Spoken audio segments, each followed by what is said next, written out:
오늘 우리에게 주신 하나님 말씀은 신약성경 요한복음 8장 10절로 11절 말씀입니다.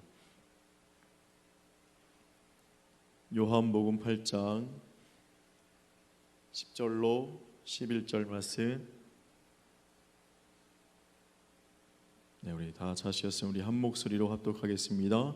예수께서 일어나사 여자외에 아무도 없는 것을 보시고 이르시되 여자여, 너를 고발하던 그들이 어디 있느냐? 너를 정죄한 자가 없느냐? 대답하되 주여 없나이다.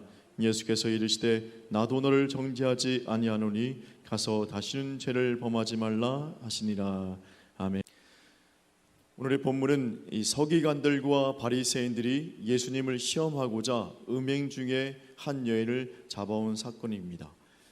이 여인을 돌로 치라고 하면 이 로마의 법에는 이 유대인들이 사형을 집행할 수 없도록 이게 막아놨습니다. 그래서 만약에 돌로 치라, 그 사형을 집행하라라고 하면 로마에 반역하는 것이고 반박하는 것이고, 만약에 돌로 치지 말라라고 얘기하면 하나님의 그 율법에는 분명하게 음행 중에 잡혀 있는 그 여인은 남자와 여인을 그 현장에서 돌로 쳐서 죽이라라고 말하고 있는데, 돌로 치지 말라는 것은 이 하나님의 율법을 어기는 거기 때문에 이렇게도 저렇게도 이 유대인들과 이 서기관과 바리새인들이 원하는 대로 예수님이 이 함정에 빠지는 상황이 될 수밖에 없어서 그것을 기대하고 지금 예수님 앞에 그 여인을 지금 데리고 온 것입니다.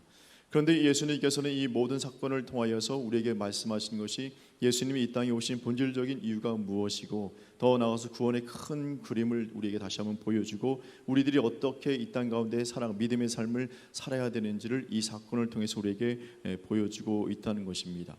사람들은 궁금했겠죠. 예수님이 어떻게 말씀하실까? 이 두 가지 선택밖에 없을 텐데 돌로 치라고 말씀하실까? 돌로 치지 말라고 말씀하시고, 그로 인해서 예수님 분명히 죽을 수밖에 없는 자리에 갈 텐데 궁금해서 사람들이 몰려들기 시작했습니다. 그런데 모든 사람들이 예수님의 입을 주목할 때 예수님께서 선포하십니다. 8장 6절 말씀에 그들이 이렇게 말하면 고발할 조건을 얻고자 하여 예수를 시험함이로라.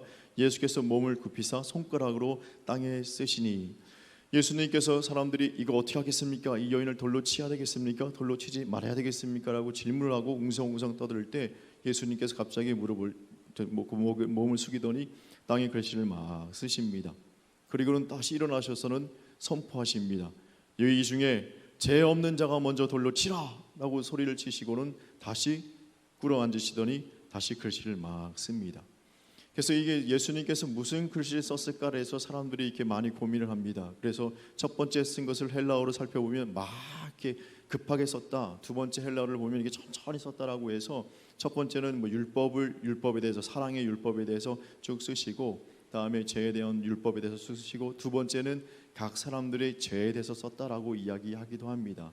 그래서 어떤 목사님들도 이야기하죠. 분명히 죄에 대해서 첫 번째도 두 번째도 이 사람들의 죄에 대해서 썼을 것이다. 근데 만약 그런 죄에 대해서 썼으면 길게 쓸 필요가 없습니다.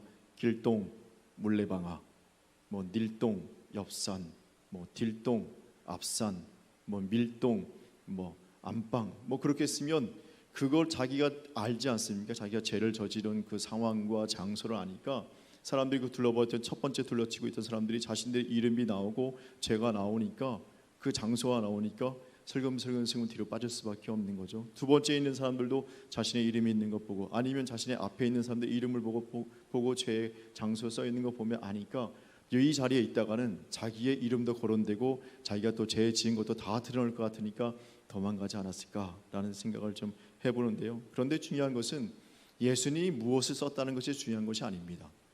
마지막에도 나누겠지만 무슨 글씨를 썼는지는 우리는 짐작할 수밖에 없습니다. 그런데 사실이 하나 있습니다. 뭐냐면 그 중에 있는 수많은 사람들이 예수님이 무슨 글씨를 썼는지 모르지만 그 글씨를 쓴 것과 예수님이 죄 없는 자가 먼저 돌로 치라라는 그 선포를 들으면서 양심의, 즉 마음의 가책, 찔림을 얻었다는 겁니다. 그리고 다 그 사람들이 찔림을 얻으면서 어른부터 젊은이까지 그곳에 있는 모든 사람이 그 여인만 빼놓고 다 성전 밖을 나갔다는 것이 우리가 기억해야 될 사실인 것입니다.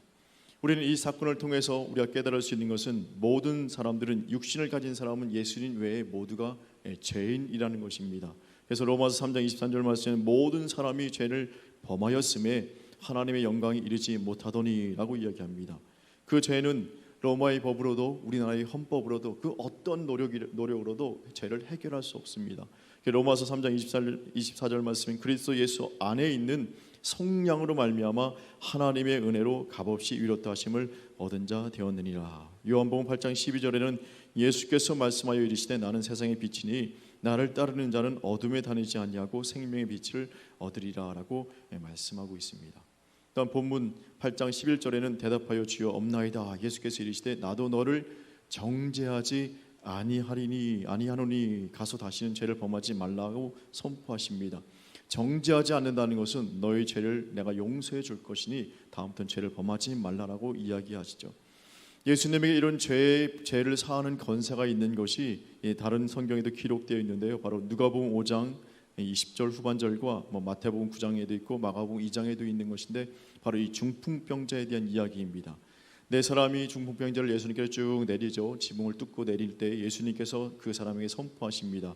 이 사람아 내 죄 사함을 받았느니라 하시니까 그곳에 있던 오늘 그 서기관과 바리새인들이 그 여인을 잡아왔는데 그 장소에 있던 또 서기관과 바리새인들이 오직 하나님 외에 누가 능히 죄를 사하겠느냐라고 하면서 의문점을 내면서 예수님을 또 잡으려고 할 때에 그럴 때 예수님께서 누가복음 5장 24절 말씀에 인자가 땅에서 죄를 사하는 권세가 있는 줄을 너희로 알게 하리라 하시고는 중풍병자에게 말씀하시면서 내 침상을 가지고 집으로 가라라고 선포하십니다.